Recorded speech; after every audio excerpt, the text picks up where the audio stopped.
Voici une leçon pour vous habituer à travailler un peu dans le OneNote de classe. Le OneNote de classe, c'est un peu comme votre travail, votre cartable pour chacun de vos cours, sauf que tu peux avoir, au lieu d'avoir des cartables à traîner un peu partout dans ton sac à dos, tu pourrais avoir le OneNote de classe organisé pour chacune de tes classes.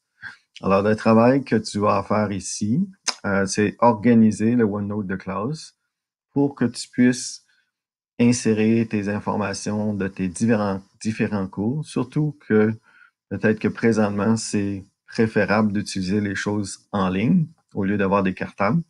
Alors, dans ce cas-ci, tu peux avoir toutes tes informations dans ton OneNote. Alors, tu es dans Office 365, tu as les applications que tu as ici, puis tu as le OneNote qui est ici. Si tu regardes en dessous, tu devrais avoir tes derniers OneNote que tu as ouverts. Si tu ne le vois pas ici, tu peux toujours aller sur le OneNote régulier et puis tu peux ouvrir le OneNote de classe qui te correspond. Donc ici, moi, je vais ouvrir celui du bloc 1, avril à juin 2020. Ouvre le tien. Donc dans ça, tu devrais voir le OneNote. Puis si on veut revenir ici, tu vois, le OneNote, ça fait ça lorsqu'on va dans l'application. Si on revient, clique en arrière, puis tu vois ce qu'on avait avant. Alors le OneNote de classe qui est ouvert ici. Qu'est-ce qu'on va créer? On va créer une section qui est un groupe de sections et malheureusement, ça ne se fait pas dans la version en ligne. Alors ça, c'est la version en ligne, puis il y a des choses que tu peux faire et des choses que tu ne peux pas faire. Ici, tu vois, quand tu ajoutes une section, ça t'ajoute juste une section, mais pas un groupe de sections. Alors, ce qu'on veut faire, on veut travailler avec l'application. Dans d'autres leçons, je t'avais mentionné qu'il serait bon que tu installes Office 365 sur l'ordinateur qui veut dire que tu devrais avoir l'application OneNote. Comme ici, si on va ici, tu devrais avoir là-dedans, dans les applications qui sont installées, les logiciels, tu devrais avoir le OneNote 2016. Alors ça, c'est le OneNote. Si tu l'as installé récemment, puis tu as obtenu le OneNote 2019, excellent, ça va fonctionner sensiblement de la même façon. Alors voici. Si tu as deux façons de l'ouvrir, tu peux l'ouvrir comme ça ici, ou simplement lorsque tu es dans Office 365, lorsque tu es en ligne, tu peux cliquer sur Ouvrir dans l'application. Alors ici, ça te demande, est-ce que tu veux ouvrir le OneNote 2016? Oui. Si tu ne l'as pas installé, évidemment, ce serait bon de l'installer pour ce travail-ci. Alors, ouvrir le OneNote de classe. Donc là, tu vas avoir le OneNote de classe et on travaille dans la version logiciel et non pas l'application en ligne. Si tu as ouvert de l'autre façon en cliquant ici et en allant à OneNote, alors à ce moment-là, peut-être que tu ne vois pas nécessairement cette classe ici. Alors voici comment aller la chercher.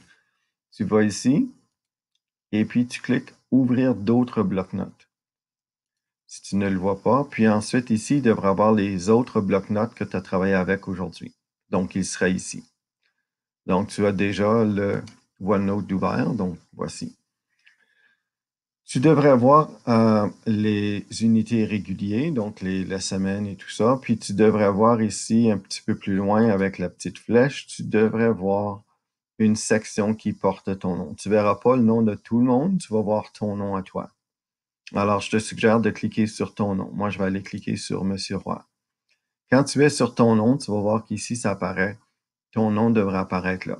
Donc, assure-toi que tu es bien dans le TIJ 1O 10 ou 04, ton bloc 1 ou bloc 4-5, assure-toi que tu es dans la bonne classe. Parce que le travail que tu vas faire ici, moi, je vais être capable de le voir et parce que je peux voir je peux voir ta section du OneNote de classe. Donc, c'est important que tu le fasses dans la section du OneNote de classe et non dans ta section du OneNote personnel. Donc, ici. Alors, qu'est-ce qu'on veut faire? On veut faire ce qu'on appelle un groupe de sections. Comme ici, ce sont des sections. Mais toi, tu veux un groupe de sections. Alors, qu'est-ce que tu fais? Tu vas sur n'importe quel de ceux-là. Tu dois cliquer à droite sur la souris. Et c'est important de choisir un nouveau groupe de sections. Et puis, dans le nouveau groupe de sections, tu vas le nommer Mes cours. Donc, Mes cours, comme ça. Si tu ne le vois pas, c'est possible que ta résolution soit plus petite et tu vas le voir ici. Mes cours va apparaître là.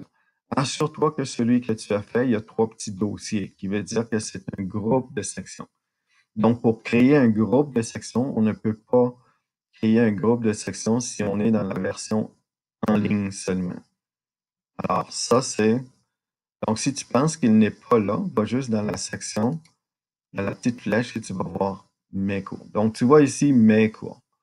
Donc, à cet endroit-là, on va créer à l'intérieur de ça des différents cours pour ton bloc 1, bloc 2, bloc 3, bloc 4, 5, bloc 6, du premier semestre et du deuxième semestre. Alors, je vais juste arrêter le petit clip vidéo ici pour s'il y en a qui n'ont vraiment pas été capables d'installer Office 365 sur leur ordinateur et qui n'ont pas le logiciel OneNote, faites juste m'envoyer un courriel et je vais créer le groupe de sections dans mon interface de OneNote. Et puis ensuite, tu pourras continuer à la version qui est en ligne pour faire les autres sections du travail. Mais c'est préférable que tu aies installé Office 365 parce que c'est gratuit pour toi. Tu as 5 licences que tu peux installer sur des ordis, 5 sur des tablettes et 5 sur des cellulaires.